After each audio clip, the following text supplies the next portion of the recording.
Hello everyone, and welcome back to Creating with Mimi. Today we are taking a deep dive into one of the most important spaces that I have ever designed, the perfect nursery for my little one. This nursery is the second nursery. It is the nursery that I'm creating for her when she is here in Granny's home. Something and a space that she will truly be comfortable in. And I have 8 essential elements that you need in order to create a safe, stylish, and functional space for your little one. Let's get started. Your baby will spend a lot of time in this crib, so safety is essential. You want to look for slants that are no more than 2 3/8 in space. This crib is adjustable height and it is a 3-in-1 convertible, meaning the mattress can be lowered or raised depending on the age of the baby. I chose this oak finish and I didn't want to go with a white. I wanted something to add a little bit more color. Let's back up a little bit. I'm converting my studio, so this is how much I love this child. I'm converting my studio into a nursery. So certain things I wanted to do for this space, but also convert it quickly. And I didn't want to have to necessarily repaint. So number one, I wanted to utilize the colors that I've already had going on in the room, but just add to it. And everything that I have in this space, guys, I will be able to link. I purposely chose platforms or vendors where you can purchase these same things, so just check the description box.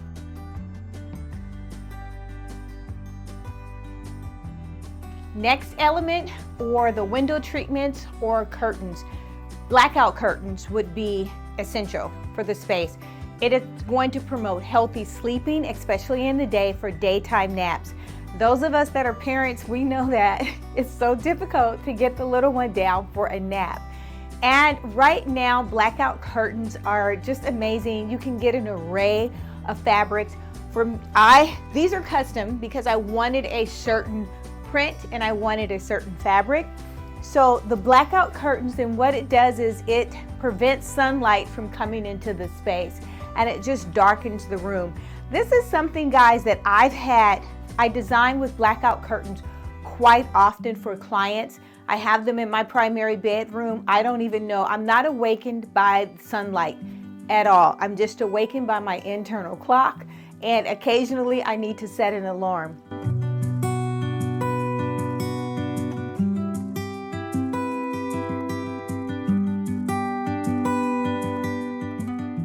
So for this room, I decided to have a print because this little girl loves color. So hence the reason why I'm choosing all of the colors for the room.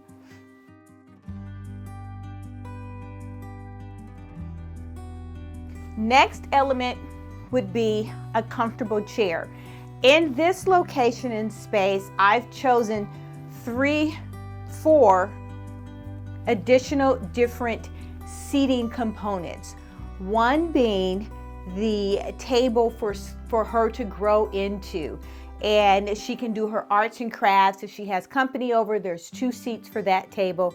The second being this rocker, and all of this I've learned from designing different nurseries and experiencing her own primary nursery at her home. Now, why did you say you've got all of these seats in a nursery? Because for newborns and babies, it tends to be the gathering place for parents and loved ones when they come in to see the baby, and it just makes sense to make that space as comfortable as possible. Then I have a swivel chair on the left side of the room. Your right, my right, your left, my right, your left. And this is just because if she's sleeping or if she's having playtime in the space and I'm in here monitoring and I have work to do, I can do that. The sofa I've placed in here for mothers or dads, if you want to lie down, or if your baby's ill and you want to stay within the room while they're sleeping, or you want to monitor them, I want to create, and you should want to create, a comfortable space for yourself to lie down as well.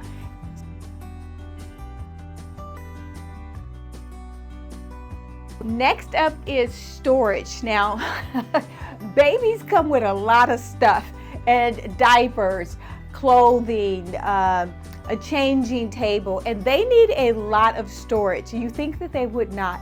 For this space, I've separated the storage in 3 compartments because I've created different elements in the room. First being storage for toys.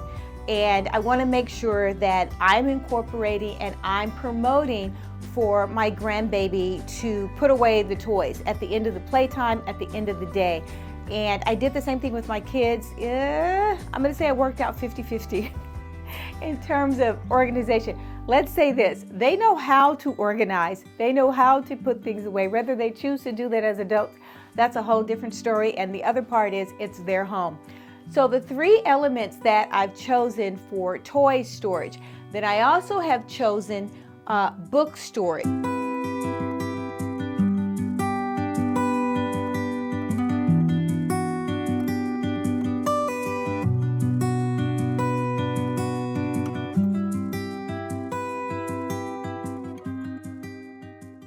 I promote and we create a lot of reading in our upbringing of our children, so that was no different. So this book storage unit that I have here, it's perfect. It is a great size. What I love about it is you're able to place books inside just like a library and actually see the books that you're pulling from. There's 1, 2, 3, there's 1, 2, 3. There's 4 compartment areas where you can place books, and just right now with the number of books here, I believe I have 20, and there's tons of room to grow.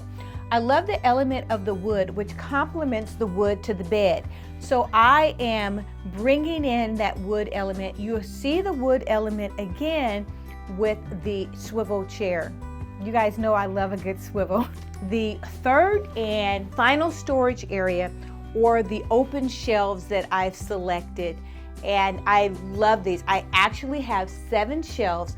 Then I created bins for the shelves, and I created bins and made nameplates for the items that I want to go inside of the bins so that I can fully automatically go to it, i.e. Pampers, onesies, long onesies. I've separated them so that I'm organized. The shelves have been put together, affixed to the wall, just in case the child decides that they want to climb. Toddlers do all sorts of things, and this room was created so that it's not just a nursery, but it grows with the child in toddler stage.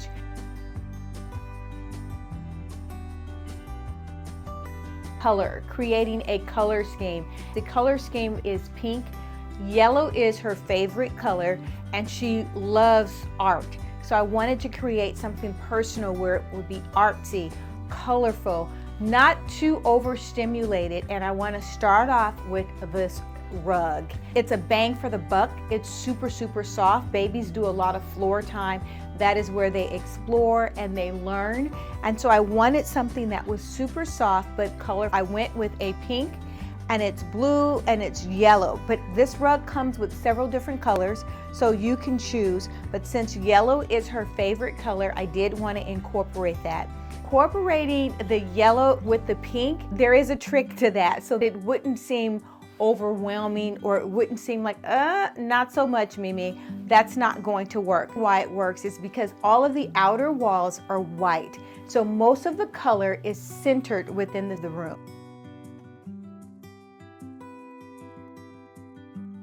The next tip is lighting. Bright overhead lights can sometimes seem to be extremely harsh in a nursery. So I've adjusted. There are bright can lights ahead, and I've also adjusted by adding just beautiful, gorgeous lighting like this chandelier. I can come in here and I love it. It's a shell chandelier, and it makes the amazing music. It makes such an amazing sound, and it's just like music to a baby's ears. It's as though I can make music with the lighting. And then I added the gorgeous cloud lighting, which is subtle, but it gives a design aspect of a wow factor. She simply loves this space. The lighting is then placed on a dimmer. You can create the mood and atmosphere based on the lighting. I also have a table soft light, and I love this. It is though on a dimmer where you can turn it up or you can turn it down, and it is the perfect atmosphere for a nursery.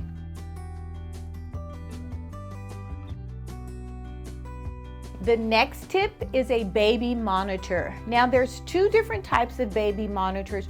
One baby monitor that goes through a Wi-Fi system, and the other baby monitor that is more Bluetooth-ish, and it stays centered within your home. I chose something that was Bluetooth-ish. You've heard all of these stories about people tapping into the Wi-Fi system and talking to your baby on a baby monitor. There are so many other monitors that you can utilize. I will link a few below that have great reviews, but you do need a baby monitor. Otherwise, you're going to be stuck in that child's room constantly, and that's not what you want to promote.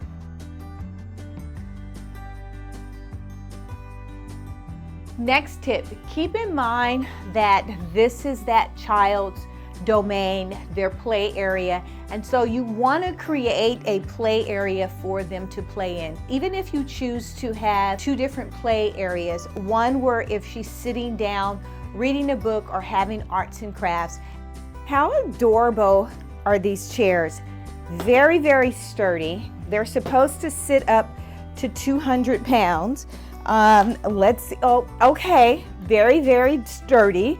It's not wobbly or falling apart. I'm comfortable sitting here. We could have tea. Matter of fact, I'm gonna go get her a plastic tea set. It is different when you have grandkids. But I love this table. It's white, it's sturdy, it's plastic, so I'm gonna be able to wipe it off, I hope. But even if I don't, it doesn't matter. They're kids. I want her to have her activities, play with her Play-Doh. If we're gonna paint, there's a plastic cover that you can put on the floor below, and she can paint and just create and have fun in this space. That is the idea. And the second play area is this area here, which is fairly large, and it's right next to the library that was created for the space. And she can play for hours in this space.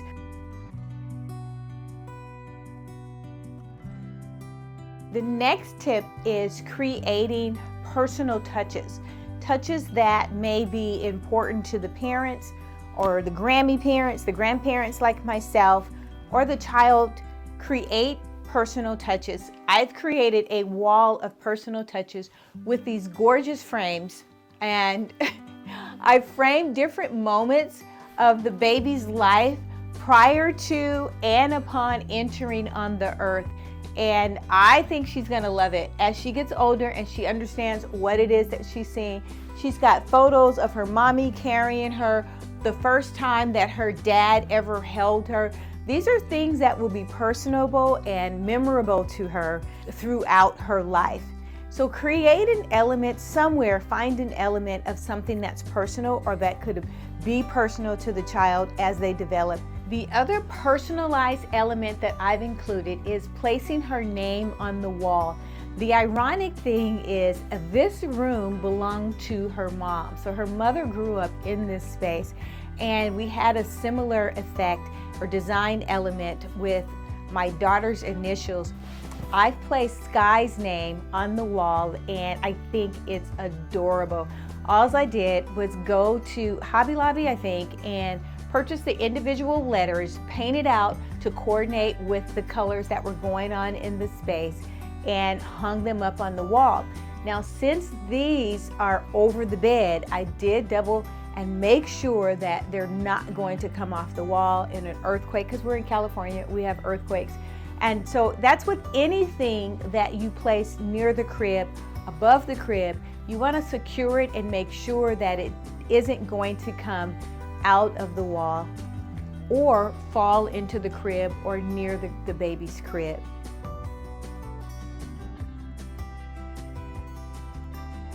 The next tip, have fun with this. I added so many different elements. The color, I added floral arrangements. I didn't want it to seem so baby-fied, and I wanted it to be beautiful since she gets so excited when she sees pretty things. And I added floral, the yellow floral. She loves this floral on the table here. I've added the white orchids and the white cherry blossoms. I had fun with the space, so have fun with your space.